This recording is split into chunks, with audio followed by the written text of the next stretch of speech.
It all started when I turned 18 and got my first car. I didn't care about cars before, but when I first got my car and then when I started driving, I was hooked.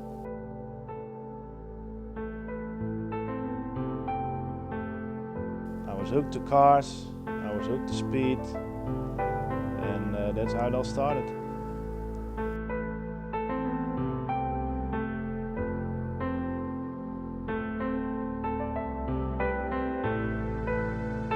My first car was a Golf 2 diesel, which I got from my parents, and it lasted like 1 day, and then I crashed it, but I didn't really see it, so I drove it around for another 2 weeks, and then it finally collapsed on itself and died.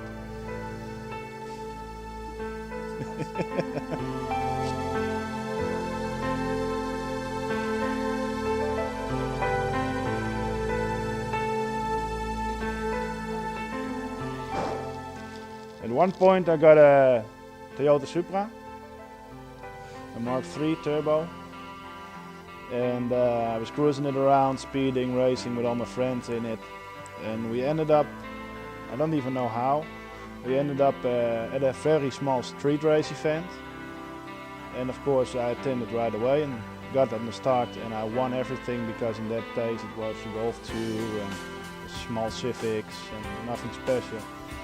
So I kicked ass with my 3-liter turbo, and that's how I got involved with it. And from the first moment I was hooked. So I went back the week after, and the police came, and at that point everybody started driving circles and around, and there was no one leading them or saying we're gonna go here now, we're gonna go there now. So I just drove up front and said, hey guys, I know a nice spot in another police district, which we'll probably lose the police over here, go somewhere else and let's go there.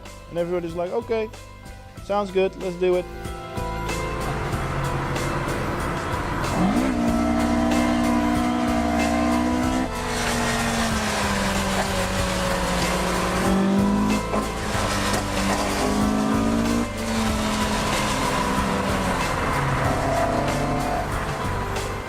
And that was the very first start of me leading the street race back in the day. And I loved it. I was starting them, and it was great. So within, I think, another week, I built a website, Street Racing Holland, and I started getting everybody in, and everybody got in, and it got more busy, and then the first Fast and the Furious movie came out, and after that it went total insane. Really, there was like some days 1,000 cars, thousands of people. And I accidentally was the guy in front leading them. I was during the week I was looking for locations for them to race, and in the weekend I got a good location and a meeting spot, and I said let's go here, let's go there, and they all went, yeah man, let's fucking do this.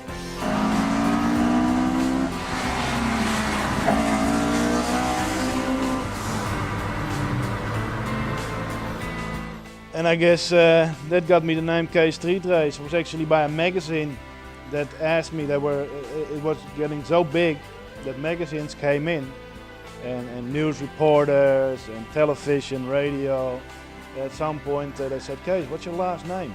And I was like, I'm the leader of all these street race guys. I'd rather not say my real last name just in case. And they were joking around and they were like, what should we call you then? Kees Street Race? I said, yeah, go with that.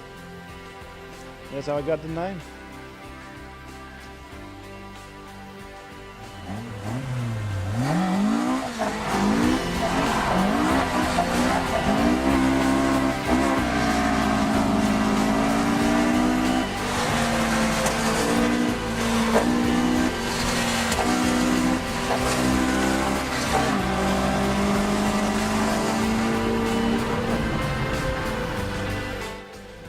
Getting involved with drifting basically because of my brother Mark.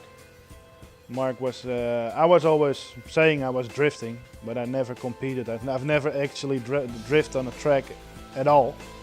But I was playing on the streets with my Supra, later at M3 and all cars like that. So I was drifting all the time, but never in a professional way, just in a bullshit way.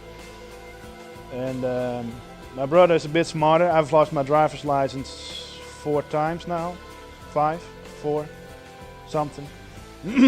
I guess he learned a bit from me, getting a bit smarter. So really from the start, he took it to the track, started drifting. And for me, it was my little brother drifting, so he couldn't do that without me, of course. So I was there from day one, and I'm still there every time he drives. So that's how I got in drifting, and same with Jasper Spaan, which is a good friend of mine. He also started drifting already a long time before that. So the first years I wasn't really there because I was still doing the street racing thing and being on the streets. And slowly I got into it, liked drifting, and of course my brother started with an old 328. And pretty soon he started to build his 1JC E36. And from that moment I was there all the time. And drifting kicks ass, really like it. It's the coolest sport you can do legally. I like it a lot more than legal drag racing because it's more wild, drifting rules.